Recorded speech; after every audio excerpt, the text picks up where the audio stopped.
Quand l'eau submerge tout sur son passage, ce sont des vies qui basculent. Ces dernières années, les épisodes d'inondations qui ont frappé le nord de la France ont mis en lumière la vulnérabilité croissante de nos territoires face aux catastrophes naturelles. Nous sommes à Montreuil-sur-Mer. Dans ce quartier, les habitations ont subi à plusieurs reprises d'importantes inondations. La première inondation a eu lieu le 7 novembre 2023. Une soixantaine de maisons d'habitation ont été impactées. Nous avons connu ce phénomène qui s'est renouvelé au mois de janvier, puis au mois de février. Ici aussi, à Neuville-sous-Montreuil, les dégâts ont été considérables. Neuville a été inondée, on a eu à peu près une quarantaine de maisons. On a dû évacuer 80-85 personnes. Moi, j'ai toujours dit aux habitants, on va devoir apprendre à vivre avec l'eau.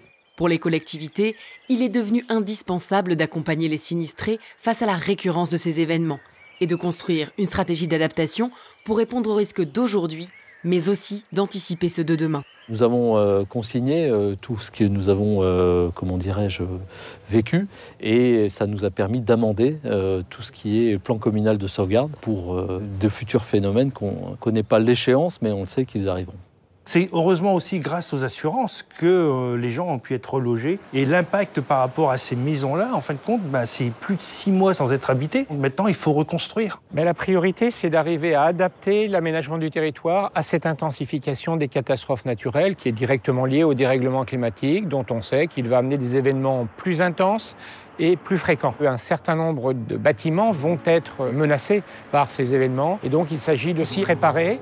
Entre 2010 et 2020, le montant des indemnisations liées aux catastrophes naturelles a doublé en France.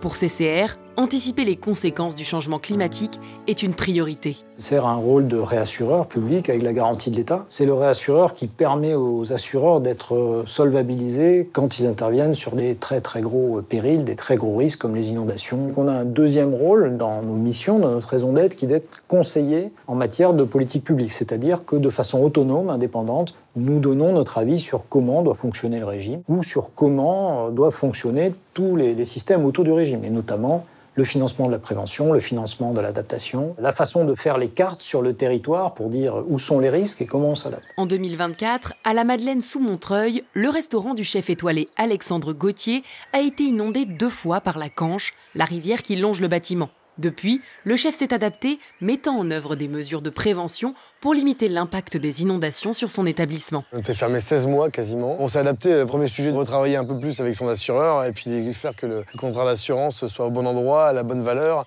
et bien organisé. On a reconstruit en plus solide, on a refait les fossés, on les a creusés un peu plus profonds pour justement être capable de maintenir les terres et faire que la végétation pompe elle-même l'eau et crée l'évaporation naturelle. Prenons ça comme exemple et faisons que ça ne se reproduise pas et qu'on fasse les travaux qu'il faut, ou en tous les cas qu'on ait prévu le prochain coup d'être mieux organisé. Protéger l'assurabilité pour permettre à chacun de se construire un avenir, c'est la raison d'être de CCR face à l'intensification des risques climatiques. Il faut créer, renforcer une filière de prévention en France. Premièrement, préserver la filière publique, puisqu'il y a une filière publique à travers notamment le fonds Barnier, un nouveau fonds retrait-gonflement des argiles qui vient d'être voté en loi de finances.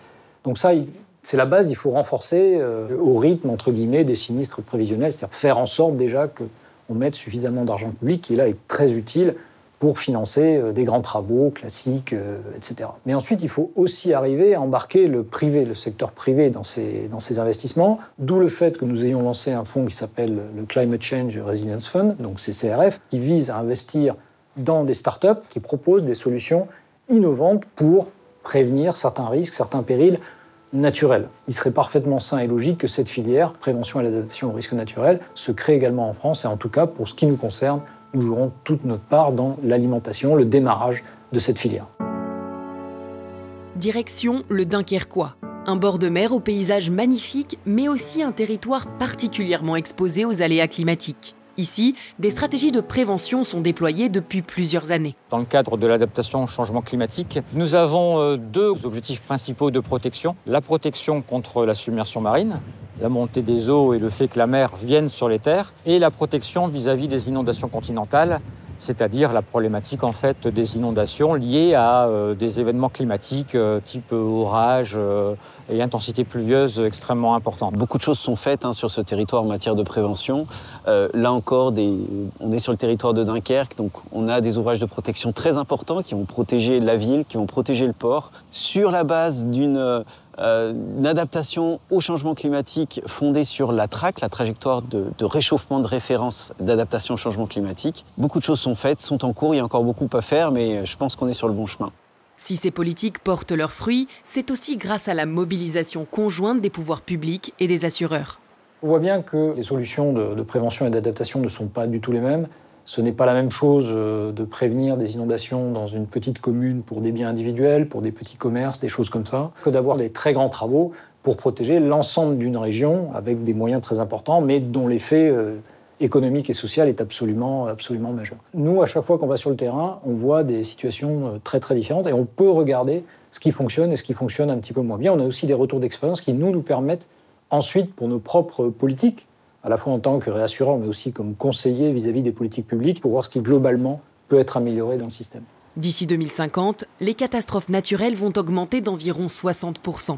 Derrière ces projections, c'est l'avenir de nos territoires et notre manière de les habiter qui sont en jeu. On n'arrêtera jamais une inondation, mais on peut en réduire les effets. La question de l'habitabilité passera par la question de l'assurance, c'est-à-dire de maintenir des habitats possibles. On comprend qu'il va y avoir des endroits où ça ne sera plus possible d'habiter. C'est presque un recul de l'urbanisme pour se dire que d'autres endroits seront les lieux où l'habitabilité sera vraiment entière.